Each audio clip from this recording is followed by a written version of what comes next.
Good evening.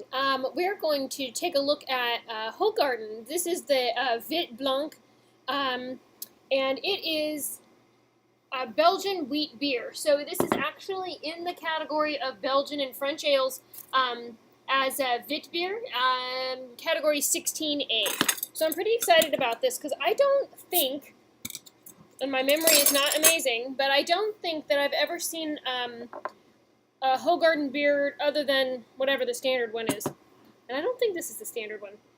Nonetheless, there are actually very specific instructions on how to pour this beer and the type of glass to use. So you should rinse and freeze a hexagonal glass. So I'm going to use this tiny little Pilsner glass, don't tell them.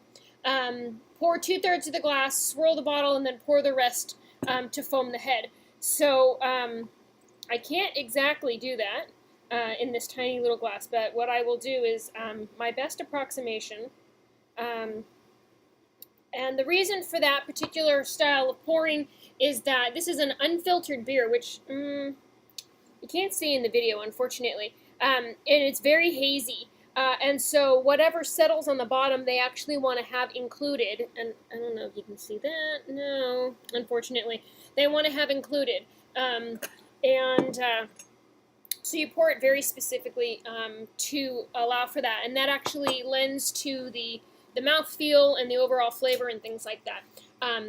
But just pouring this, oh my gosh, it smells really good. It's sweet like a vanilla, kind of fruity, a little spicy, lots of graininess going on.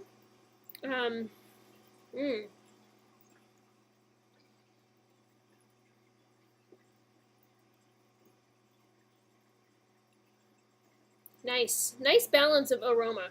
All kinds of amazingness going on here, and my mouth is actually watering just smelling it.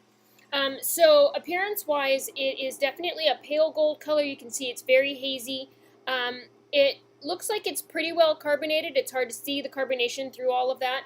It should pour with a very thick, moussey head, and it should retain that head, but pouring into this 4-ounce glass or 3-ounce glass or 2-ounce glass or whatever this is, really makes it hard to get that kind of a head on this particular beer. So disregard that. But appearance-wise, it's beautiful. It's exactly what we're expecting.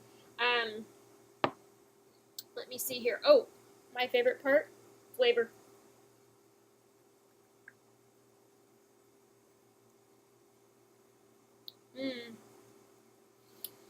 Wow.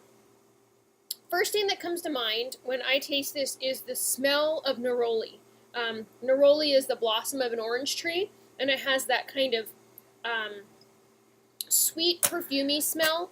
But it's backed up in this, sometimes that would be an off-putting comment, but it's backed up in this with this like super soft, grainy, yeasty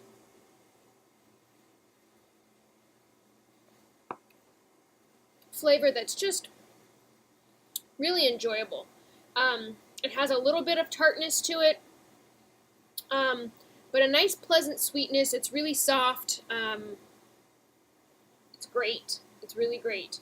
I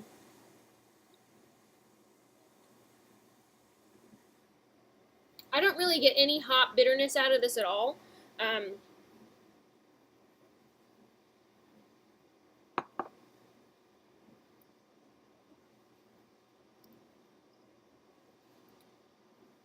Just a little bit of spiciness out of it. Very enjoyable. Okay, so that mouthfeel.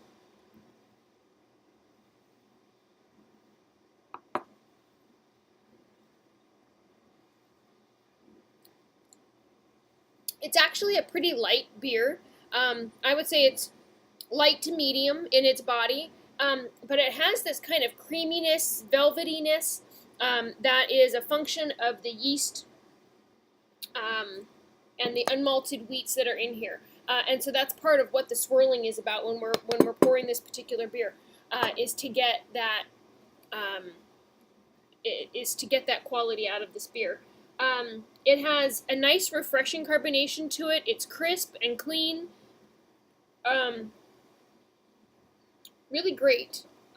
This is a really great beer. Very well done. I think overall that this has a nice complexity to it. I feel like some of the world standards are in the Belgian category. Like if you want a high class elegant beer, you go to the Belgian category. And I feel like this beer, while it is in the Belgian and French ale category, is like a reachable elegant beer, if that makes any sense.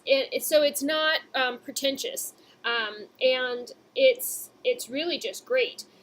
So history for this particular style: it's a 400-year-old beer style that died out in the 1950s and was later revived by Pierre Cielis at Hoegaarden and has grown steadily in popularity over time. So share with me down below and let me know if this is something that you have tried, what your opinion of it is. I would love to hear. Thank you.